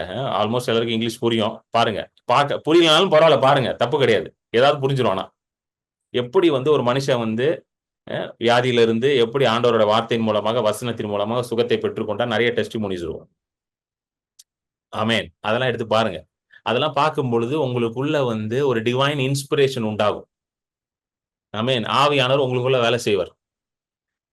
எப்படி நானும் எப்படி இதை செய்யறது அப்படி நிறைய பேருக்கு வந்து என்ன பண்ணணும்னே தெரிய மாட்டேங்குது. என்னதான் பண்றது? இப்ப நான் என்கிட்ட நிறைய பேர் கேட்பாங்க, பிரதர் இந்த மாதிரி வியாதியில இருக்க என்ன பண்ணணும் அப்படின்னு, என்ன பண்ணணும் அப்படின்னு கேட்டா நான் சொல்லுவேன், சில ஸ்டெப்ஸ் எல்லாம் சொல்லுவேன். அதை நிறைய நேரம் ஃபாலோ பண்றது இல்லை யாருமே. இதெல்லாம் பண்ணுங்க, இந்த மாதிரி காரியங்கள்லாம் செய்யுங்க, இந்த மாதிரி காரியங்களை விட்டு விலகி இருங்க அப்படின்னு சொன்னா அதை ஃபாலோ பண்ண மாட்டாங்க. ஏன்னா அதெல்லாம் செய்யும் பொழுதுதான் விசுவாசம் வேலை செய்ய ஆரம்பிக்குது. இயேசு என்ன சொன்னாரு? வைன் இல்லைன்னு இயேசு இன்ஸ்ட்ரக்ஷன் கொடுத்தாரா இல்லையாங்க? கொடுத்தாரா இல்லையா? எல்லாம் அந்த பியூரிபிகேஷன் ஜார்ஸ், சுத்திகரிப்பின் ஜாடிகள்ல போய் முதல்ல தண்ணியை ஊத்துனார். ஊத்துறான் வந்து ஆமா இதுல ஊத்துனா வந்துருமா அப்படின்னு நினைச்சிருந்தா வந்திருக்குமா அங்க வைன்? அது எந்த ஜாடியில ஊத்த சொன்னாரு? Purification jar. பியூரிபிகேஷன் ஜார்னா என்ன தெரியுமா?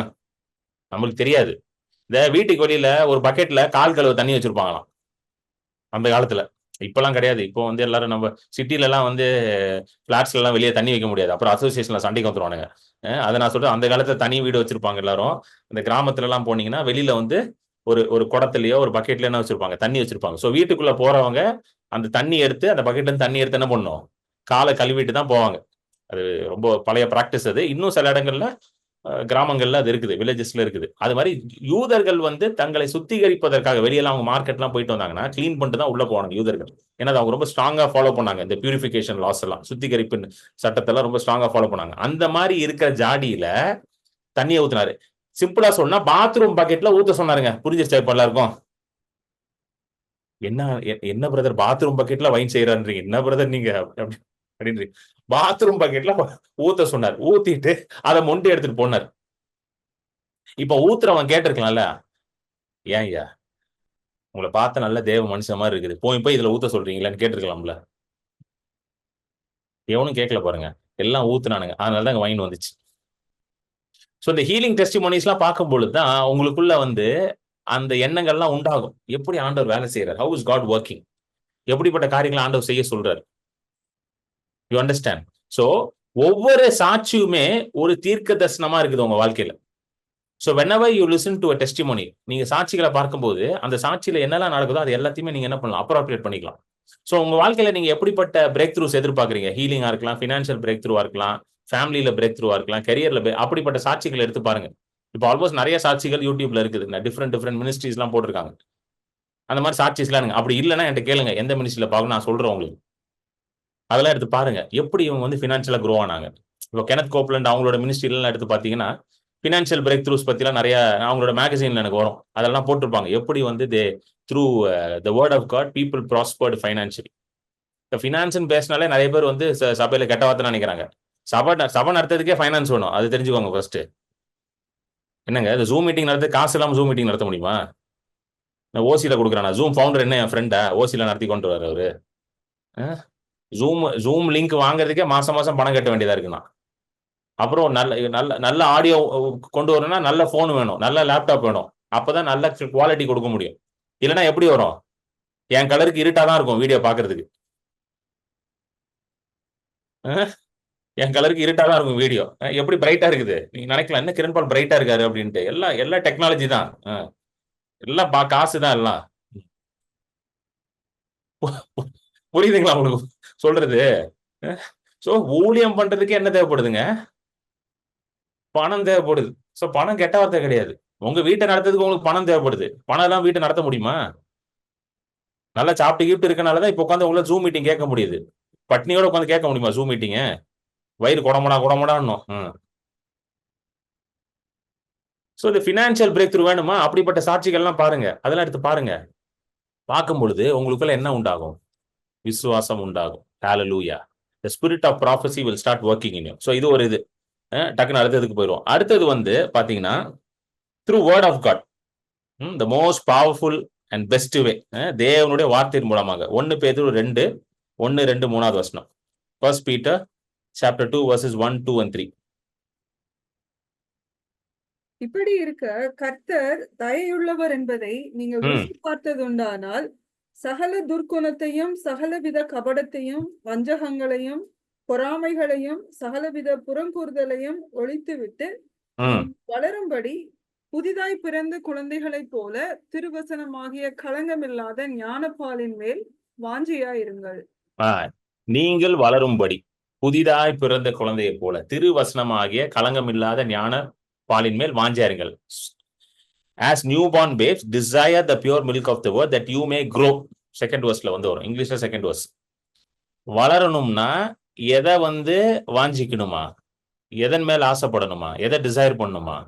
தேவனுடைய வசனத்தின் மேல உங்க வாஞ்சை வரணும். எப்படி ஒரு பிறந்த குழந்தையோட வாஞ்சை, ஒரு குழந்தை பிறந்திருக்குல்ல, குழந்தை பிறந்த குழந்தைய வந்து அதுகிட்ட போய் கூப்பிட்டு உனக்கு என்ன பிடிக்கும்னு கேட்டீங்களா, அது பதில் சொல்ல தெரியாது. சும்மா ஒரு எக்ஸாம்பிள் கேட்கறேன், சும்மா கற்பனை பண்ணிக்கோங்க. இந்த 1 மாச குழந்தைய தட்டி உனக்கு என்ன பிடிக்கும் அப்படின்னா எனக்கு பால் தான் வேணும் அப்படின்னு சொல்லும். சொல்லாது, யாரா போய் தட்டிட்டு இருக்காதீங்க. கிரண் பால் சொன்னாருன்னு தட்டிக்கிட்டு இருக்காதீங்க புள்ளைய போட்டு. அது பால் தான் வேணும்னு தான் சொல்லும் அது. பிரதர் சொன்னாரே தட்டுனா சொல்லுன்ட்டு, அது ஒரு எக்ஸாம்பிளுக்கு தான் சொன்னேன். அது பால் தான் கேட்கும், வேற எதுவும் கேட்காது. நீங்க அந்த அந்த பிறந்த குழந்தைகிட்ட போயிட்டு, ஏய் பால் வேணாம் இரு, நான் உனக்கு அழகா ஒரு நல்ல பீஃப் ஸ்டேக் எடுத்துட்டு வரேன் அப்படின்னு போய் கொடுத்தீங்கன்னா சாப்பிடாது அது. பாலோட சூப்பரா இருக்குமா பீஃப் ஸ்டேக்கு, செமையா இருக்கும். நல்லா மஷ்ரூம் சாஸ் எல்லாம் ஊத்தி பக்காவா பண்ணி வச்சிருக்கிறேன், நல்லா ஒரு பீஸ் சாப்பிடுன்னு கொடுத்துறாதீங்க தயவு செய்து. அதெல்லாம் அதுக்கு தேவைப்படாது.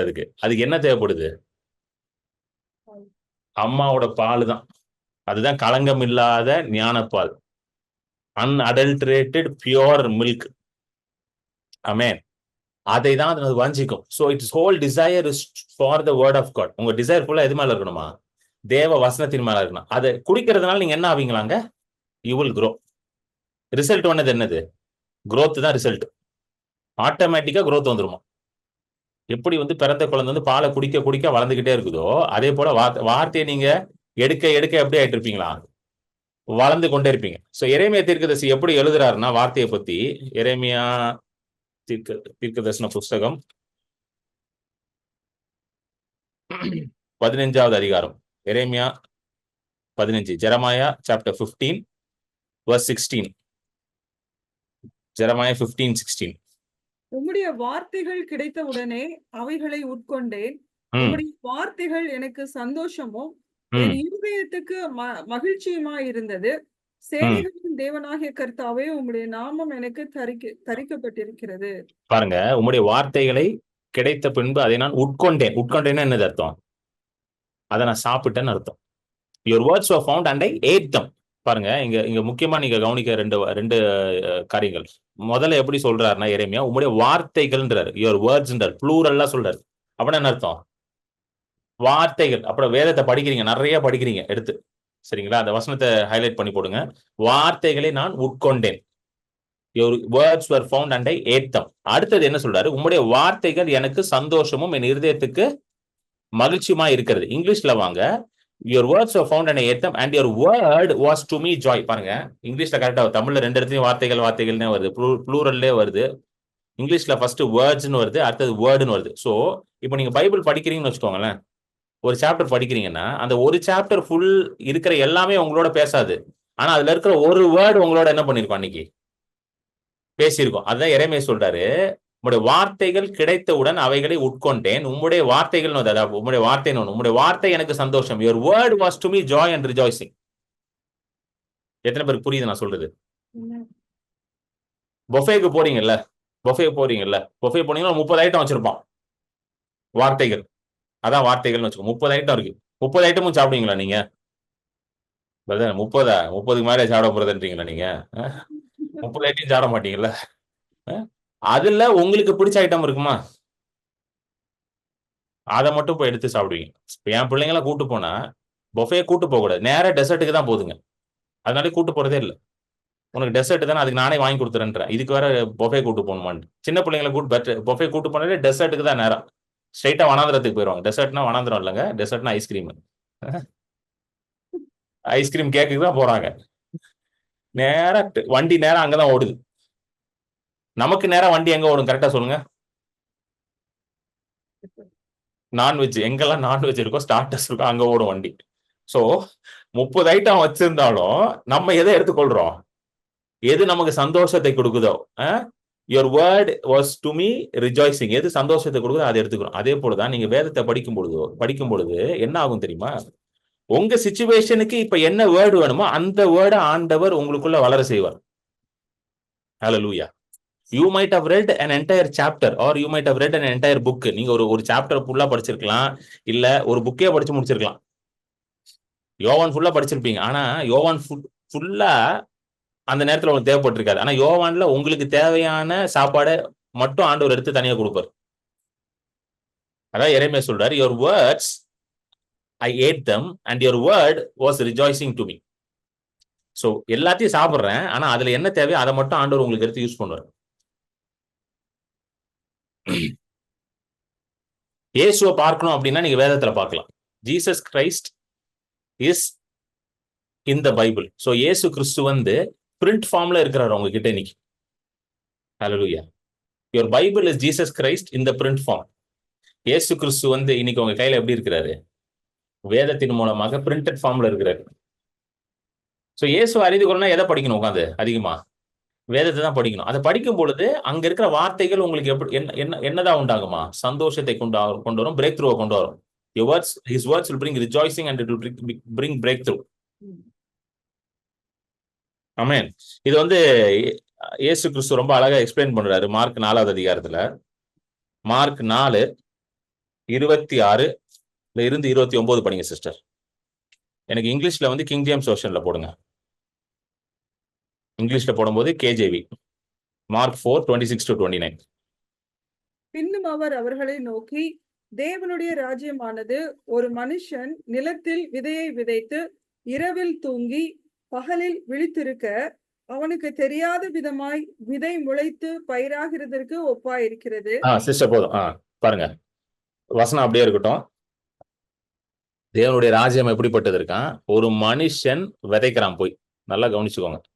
நம்ம எல்லாம் தேவனுடைய ராஜ்யத்துல தான் இருக்கோம்ல. நம்ம உலகத்தின் ராஜ்யத்துல இல்ல, நம்ம எல்லாம் தேவனுடைய ராஜ்யத்துல ஒரு பிரஜையா இருக்கிறோம். We are all citizens of the kingdom of God. We are all sons of the kingdom of God. So இந்த தேவனுடைய ராஜ்யம் எப்படி ஒர்க் ஆகுதா? ஒரு மனுஷன் இரவில் தூங்கி பகலில் விழித்திருக்க அவனுக்கு தெரியும். அது முந்தின வருஷம் போடுங்க, 26 26 வருஷம் போடுங்க. ஒரு மனுஷன் நிலத்தில் விதையை விதைத்து, இதே மார்க் 4:14 போடுறாரு, விதைக்கிறவன் வசனத்தை விதைக்கிறான். சோ விதைக்கிறவன் வசனத்தை விதைக்கிறான்னா தேவனுடைய வார்த்தை தான் விதையா இருக்குது. சோ தேவனுடைய ராஜ்யம் எப்படி வேலை செய்தான்? வசனத்தை ஒரு மனுஷன் விதைக்கிறான், விதைச்சிட்டு இரவில் தூங்கி பகலில் எழும்புகிறான். அது எப்படி வளருதுன்றது அவனுக்கே தெரியாதான். 27வது வருஷம். இரவில் தூங்கி பகலில் விழித்திருக்க அவனுக்கு தெரியாத விதமாய் விதை முளைத்து பயிராக ஒப்பாயிருக்கிறது. So he does not know how it grows. எத்தனை பேருக்கு புரியுது இந்த ஓமை? ரொம்ப ஈஸியான ஓமை இது. நீங்க வீட்டுல ஒரு கார்டன் வச்சிருக்கீங்க, கிச்சன் கார்டன் வச்சிருக்கீங்க, போய் அதை சீட்ஸ் போடுறீங்க. சீட்ஸ் போட்டுட்டு கொஞ்ச நாளைக்கு அது எதுவுமே ஆகாத மாதிரி இருக்குல்ல, வளர்ற மாதிரியே தெரியல, அப்படியே தான் இருக்குது, பிளெயின் கிரவுண்டா இருக்கு. நீங்க தண்ணியை ஊத்திக்கிட்டே இருக்கிறீங்க. ஆனா ஒரு ஃபியூ டேஸ் ஒரு ஃபியூ வீக்ஸ் கழிச்சு பாத்தீங்கன்னா அதுல இருந்து என்ன வருது? ஒரு ஸ்ப்ரவுட் வருது, ஒரு பிளான்ட் வருது, அதுக்கப்புறம் அதுல இருந்து ஒரு வெஜிடபிள் வந்துடும். ஆனா for the first initial few days ஒண்ணுமே இருக்காது அதுல. அதுக்காக நீங்க டெய்லி அதை குறித்து கவலைப்பட்டுட்டே இருக்கீங்களா? ஐயோ வரல, ஐயோ வரல, அம்மா வரல நடிச்சுக்கிறீங்களா நெஞ்சில? கிடையாது. இல்ல அதை போய் டெய்லி நோண்டிட்டே இருக்கிறீங்களா? கிடையாது. அதை போட்டுட்டு அழகா சொல்றார் ஆண்டவர், தேவனுடைய ராஜ்யம் எப்படி செயல்படுதான்? ஒரு மனுஷன் விதையை விதைக்கிறான், வசனத்தை விதைக்கிறான், இரவில் தூங்கி பகல் விழிக்கிறான். அவன் வேலையை பார்த்துட்டே இருக்கான், விதைக்கிறான், தண்ணி ஊத்துறான், வேலையை பார்க்கறான். சொல்லுங்க, விதைக்கணும், தண்ணி ஊத்தணும். விதைச்சிட்டு விட்டுறக்கூடாது, விதைக்கணும், தண்ணி ஊத்தணும். ஆமென். விதைக்கிறது என்னது? வசனத்தை விதைக்கிறது. தண்ணி ஊத்துறது என்ன? அந்த வசனத்தை திரும்ப திரும்ப ஒவ்வொரு நாள் அறிக்கை பண்றது. ஹல்லேலூயா. விதைக்கிறது வந்து என்னதுங்க? வசனத்தை எடுத்து முதல் முறையா வசனத்தை எடுக்கிறீங்க. அவர் தழும்புகளால் குணமானேன். வியாதியில இருக்கீங்க, ஆண்டவர் வசனத்தை கொடுத்துட்டார். அவர் தாமே உங்கள் பலவீனங்களை ஏற்றுக்கொண்டார், நோயிலை சுமந்தார் என்று ஏசாயா தீர்க்கதரிசனம் சொன்னதை நிறைவேறிச்சு. மத்தேயு 8:17 எடுத்து பேசுறீங்க, வசனம் வந்துருச்சு. இப்போ ஒவ்வொரு நாளும் அந்த வசனத்தை வச்சு அறிக்கை பண்ணிக்கிட்டே இருக்கிறீங்க. அதுக்கு அலைடு வேர்சஸ், ஹீலிங்க்கு அலைடு வேர்சஸ் நிறைய வசனங்கள் எல்லாத்தையும் எடுத்து பேசிக்கிட்டே இருக்கிறீங்க. அதுதான் தண்ணி ஊத்துறது. விதையும் வசனம் தான், தண்ணியும் வசனம் தான். ஏதோ அப்படிதான் போதிக்குது. எல்லா வசனத்தையும் எடுத்து 1 பேதுரு 2:24, மார்க் 4:26, சரி ஏசாயா 53:4-5 இது எல்லாத்தையும் எடுத்து பேசிக்கிட்டே தண்ணி ஊத்துறது. அப்போ ஆட்டோமேட்டிக்கா ஒரு நாள் எப்படி நடக்கும்? ஹீலிங் எஃபர்ட்லெஸ்ஸா நடந்துரும். All great miracles are effortless miracles. எல்லா பெரிய அற்புதங்களும் எப்படி இருக்குதுங்க? ரொம்ப லகுவா தான் நடக்குது. ஃபென்டாஸ்டிக்கா நடந்து நான் பார்த்ததே இல்லை. என்னுடைய மினிஸ்ட்ரியில இது வரைக்கும் பெரிய மிரக்கிள்ஸ்லாம் ஃபென்டாஸ்டிக்கா நடந்து பார்த்ததே இல்லை. சீரியஸா சொல்றேன். எக்ஸப்ட் அ வெரி ஃபியூ, 1-2 தவிர மிச்சதெல்லாம் எப்படி இருக்கும்? இயேசு வந்து எவரு மகளை எழுப்பி விட்டாரு, தலித்தா கும்மினாரு, ஸ்திரியை எழும்புனாரு. சொன்ன உடனே அந்த புள்ள எந்திரிச்சிச்சு இல்ல? அது என்ன ஃபேண்டாஸ்டிக்கா இருந்திருக்கும்னு நினைக்கிறீங்களா பாக்குறதுக்கு? ஃபேண்டாஸ்டிக்னா எப்படி? ஒரு குலுக்கி பிரெட்ல இருந்து கீழே விழுந்து இயேசு ராபாக்கா ரீபாஹா லீகாபா தீஹா நாமான்னு அந்த புள்ளையோட தலையை போட்டு ஆட்டி spirit of death command you to கோன்னு சொல்லி 2 எட்டி உதச்சி அந்த பிள்ளைய. என்னங்க இப்படிலாம் எதிர்பார்க்கறாங்க ஊழியத்துல. ஊழியத்திலயும் மசாலா எதிர்பார்க்கறாங்க நம்ம ஆளுங்க இப்படிலாம். நான் ஒரு மீட்டிங் போனேன். அங்க போயிட்டு நான் பிரசங்கம் பண்ணி முடிச்சு அந்த பிரசங்கர் வந்து என்கிட்ட கேட்டாரு. சரி அந்த கூப்பிட்ட பாஸ்டர் வந்து கேட்டாரு, பிரதர் உங்க மீட்டிங் பவர்ஃபுல்லாவே இல்லையா பிரதர் அப்படின்னாரு. என் மீட்டிங் பவர்ஃபுல்லாவே இல்லையாரு. அவர் என்ன மீன் பண்ணாருன்னா, ஐயா சத்தமா பேசல, கத்தல. அதான் அவரோட மீனிங். அதுக்கு என்னங்க பண்றது? நம்ம உட்காந்து ஆண்ட்ரோமாக்கு மெசேஜ் கேட்டுட்டு இருக்கோம். அப்புறம் எப்படி கத்ததுக்கு வரும் நமக்கு? ஆண்ட்ரோமாக்கும் கரிபிளுக்கும் கத்தவே வராது. இயேசுவை கேட்டாலே கத்த வராது உங்களுக்கு. நீங்க எதுக்கு ஆண்ட்ரோமாக்கு வரைக்கும் போறீங்க? உட்காந்து காஸ்பல ஒழுங்கா படிச்சாலே கத்த மாட்டீங்க நீங்க. இயேசு எங்கேயாவது பார்த்து லேகியோனை பார்த்துட்டு கத்தி கூப்பாடு போட்டு எங்க இருந்து வந்தாய், what is your name, from where you came அப்படின்னு இன்டர்வியூ வச்சாரா லேகியோன்ட்ட? லேகியோன்ட்ட இன்டர்வியூ வச்சா என்னைக்கு முடிக்கிறது? 1000 பேர் இருக்கிறான், 1000 பேரும் பேர் சொல்லுவான் உட்காந்து லைனா.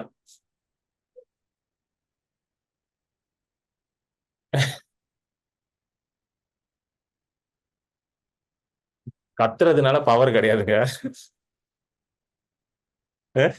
கத்த கத்துறதுனால பவர் கிடையாது. சரிங்களா? சோ என்ன சொன்னது? Every great miracle is an effortless miracle. எல்லா பெரிய அற்புதம் எப்படி நடக்குது? லகுவா தான் நடக்குது. நான் நிறைய வாட்டி சாட்சி சொல்லியிருக்கேன். என்னுடைய 2வது மகள் வந்து வீசிங்ல இருந்து சுகமானா 1 வயசு இருக்கும்போது. It was very effortless. ஒரு நாள் பார்த்தா ஒண்ணுமே இல்ல. எப்படா போச்சுன்னே தெரியல எங்களுக்கு. ஆனா throughout the period we were just believing the word. அந்த முழு அந்த அந்த ஒரு அந்த ப்ராசஸ் இருந்துச்சு பாத்தீங்களா? அந்த ப்ராசஸ் ஃபுல்லா நாங்க வந்து வார்த்தையை மட்டும் கன்ஃபர்ஸ் பண்ணிட்டே இருந்தேன். மெடிக்கல் ட்ரீட்மெண்ட் பக்கம் போவே இல்லை. Because I am not a strong believer of medical treatment. நான் ரொம்ப I don't believe very strongly on this. அது என்னோட this is my opinion. I am like this. சரிங்களா? அதனால நீங்க தப்பா எடுத்துக்காதீங்க. நான் மேக்சிமம் வந்து அந்த பக்கம் போவே மாட்டேன். இந்த பக்கம் தான் போவேன். யார்கிட்ட போவேன்? ஆண்டோட்ட தான் போவேன். ஆனா ஒரு நாள் பாத்தீங்கன்னா என் பிள்ளைகிட்ட ஒரு சிம்டமே இல்லை. சடனா எனக்கு ஆச்சரியமா எங்கடா போச்சு அப்படின்னு. That was so effortless. ஏன்னா எஃபர்ட் வந்து நாங்க எங்க போட்டிருந்தோம்? எஃபர்ட் வந்து வார்த்தையை விதைக்கிறதுல தான் எஃபர்ட் போட்டோம். வியாதியை சுகமாக்குறதுல நம்ம எஃபர்ட் போடக்கூடாது. வார்த்தையை விதைக்கிறதுல தான் எஃபர்ட் போடணும். சுகமாக்குறது கர்த்தர் பார்த்துப்பாரு. அதனாலதான் இயேசு என்ன சொல்றாரு? தேவனுடைய ராஜ்யமானது ஒரு மனுஷன் விதை விதைச்சு இரவில் தூங்கி பகல்ல விளைக்கிறான். அது எப்படி விளையும் என்று அவனுக்கே தெரியாதுன்றாரு. அப்பனா இயேசுவே என்ன சொல்றாருன்னா, எப்ப உன்னோட ஒரே வேலை எங்க இருக்கணும்? கான்சென்ட்ரேட்டடா இருக்கணும். வார்த்தையை விதைக்கிறதுல மட்டும் தான் கான்சென்ட்ரேட்டடா இருக்கணும். வேற எதுலையும் கான்சென்ட்ரேட்டடா இருக்கக்கூடாது. Your only effort should be to sow the word and to water the word, not to bring the harvest, because Jesus is the Lord of the harvest. அறுவடையை கொடுக்க போறது யாருங்க? கர்த்தர் தான். இதுல தான் நம்ம கான்சென்ட்ரேட் பண்ணணும். நிறைய பேர் ஹார்வெஸ்ட்ல தான் கான்சென்ட்ரேட் பண்ணிட்டு இருக்காங்க. நீங்க ஹார்வெஸ்ட் வந்து கர்த்தர் தாங்க கொடுக்க போறாரு. நீங்க என்னதான் நோன்னாலும் ஹார்வெஸ்ட் உங்களால கொண்டு வர முடியாது. சொல்லிட்டு பாருங்க அடுத்த வசனம் 28 போடு விஜய். எப்படி என்றால் நிலமானது முன்பு முளையையும் பின்பு கதிரையும் கதிரிலே நிறைந்த தானியத்தையும் பலனாக தானாய் கொடுக்கும். பயிர் விளைந்து அறுப்பு காலம் வந்தவுடனே அறுக்கிறதற்கு ஆட்களை அனுப்புகிறான் என்றார். ஓகே 28 போடு விஜய். இங்கிலீஷ்ல பாருங்க. For the earth bringeth forth fruit. நல்லா கவனிங்க. இங்கிலீஷ்ல கவனிங்க. For the earth bringeth forth fruit of herself. Feminine ஜெண்டர்ல எழுதி இருக்கு. earth வந்து எப்படி ஆண்டவர் டினோட் பண்றாரு, காமிக்கிறாரு? ஃபீமேல் ஜெண்டர்ல காட்டுறாரு, பெண் பால்ல காட்டுறாரு. herself கேஜேவில தான் இப்படி வருது. என்கேஜேவிலையும் மற்ற டிரான்ஸ்லேஷன்ஸ்லயும் இப்படி வரல. herself அப்படின்னா பூமியானது அதுவாக என்ன பண்ணுமா? தன்னால கொண்டு வருமா? அப்படின்னா அது எதை குறிக்கிறது? அது பூமி என்பது ஒரு கர்ப்ப பை போல இருக்குது. It is like a womb. So இந்த பூமி வந்து it denotes your heart. Your heart is like a womb. So womb-ல வந்து சீடு போகும்பொழுது ஆட்டோமேட்டிக்கா அங்க என்ன ஃபார்ம் ஆகுதுங்க? பிள்ளை ஃபார்ம் ஆகுது. பிள்ளை ஃபார்ம் ஆகுதுக்கு நீங்க வேற ஏதாவது பண்றீங்களா? சீடு மட்டும்தான் உள்ள போகணும். பிள்ளை ஆட்டோமேட்டிக்கா ஃபார்ம் ஆகும். கரெக்டா இல்லையாங்க? அம்மா அப்பா உட்காந்து பிள்ளையோட மண்டையெல்லாம் உட்காந்து செதுக்கிட்டு இருக்காங்களா? இப்படி வரணும் மண்டை, இப்படி வரணும் கை அப்படின்னு அந்த மாதிரி சாய்ஸ் யாராவது கொடுத்தாங்களாங்க? கிடையாது. பிள்ளை இந்த ஹைட்ல இருக்கணும், இந்த லென்த்ல இருக்கணும், இந்த வித்துல இருக்கணும், கண்ணு இவ்வளவு பெருசா இருக்கணும், இவ்வளவு குட்டியா இருக்கணும். நல்ல சமயம் நமக்கு அந்த சாய்ஸ் கொடுக்கல. மூக்கு இப்படி இருக்கணும், So when the seed goes into the womb, automatically the womb creates a child. So கர்ப்பத்துக்குள்ள வந்து விதை போன பிறகு அங்க அங்க நடக்குது, தன்னாலே நடக்குது, அந்த ப்ராசஸ் நடக்க ஆரம்பிச்சது. அப்படிதான் ஆண்டவர் டிசைன் பண்ணிருக்காரு. அதனாலதான் இங்க இயேசு எப்படி சொல்ற 28வது வசனம், earth brings the fruit herself. herselfனா தன்னிச்சையா அது செய்யுமா. ஆனா விதைக்கிறத யார் பண்ணணுங்க? earth பண்ணாது. பூமி வந்து விதைக்காது. விதைக்கிறது யார் விதைக்கணும்? நம்ம தான் விதைக்கணும். இருதயம் வந்து வெளியே பாருங்க. இப்ப நிறைய பேருக்கு பிரச்சனை, பிரதர் ஹீலிங்கா நடக்க மாட்டேங்குது பிரதர், பினான்சியல் ப்ராஸ்பரிட்டியா வரைக்க மாட்டேங்குது, ஏன்னா விதைக்கலையே உள்ள. No sowing no reaping. சொல்லுங்க, நோ சோயிங் நோ ரீப்பிங். விதைக்காமல் அறுக்க முடியாது. சரிங்களா? எதை விதைக்கணும்? வசனத்தை விதைக்கணும். சொல்லுங்க, வசனத்தை நான் உள்ள விதைக்கணும்.